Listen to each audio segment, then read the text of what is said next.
哇哇哇！OK 啊！香港車多車位少，揾位泊車絕對係一門學問。遇上假日繁忙時段，幾狹窄又殘舊嘅停車場，亦都要硬住頭皮咁樣駛入去。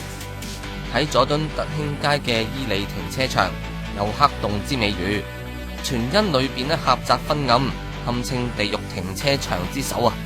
好多新手老手亦都曾經喺呢一度簽名留念。呢度咧大部分都係熟客嚟嘅，係啊，所以如果第一次嚟咁樣就問到我就話俾佢聽。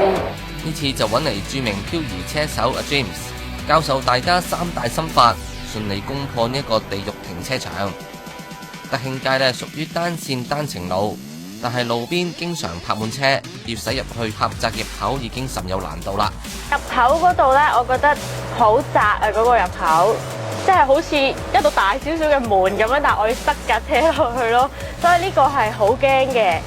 新牌仔嚟呢個停車場咧，可能要挨少少左線啦，跟住唔好咁早扭啦。如果好早扭咧，你好多時會唔夠 turn 啊。入到嚟嘅時候，上每一層咧都有一條斜路嘅，係超級窄。當我轉過去嘅時候，你左邊嗰個轆咧，好似就嚟跌落去嘅時候咧，你右邊個車頭咧已經係好似想揩到埲牆咁樣咯。上嘅時候咧，我都係要烏到勁前勁緊張咁樣睇清楚。如果下次可以再偷右少少先扭軚，會多啲位嘅。因為其實左手邊咧，佢嗰個up位咧係一個斜頭嘅位置啊。如果你早扭咧，可能會揩到左手邊一個。同埋望遠少少上去，咁你會望恐怖。如果跟住箭嘴走嘅話，喺狹窄嘅出口處呢係最難嘅第3關，會係因為避開左方嘅牆角唔夠弧度呢就轉彎嘅。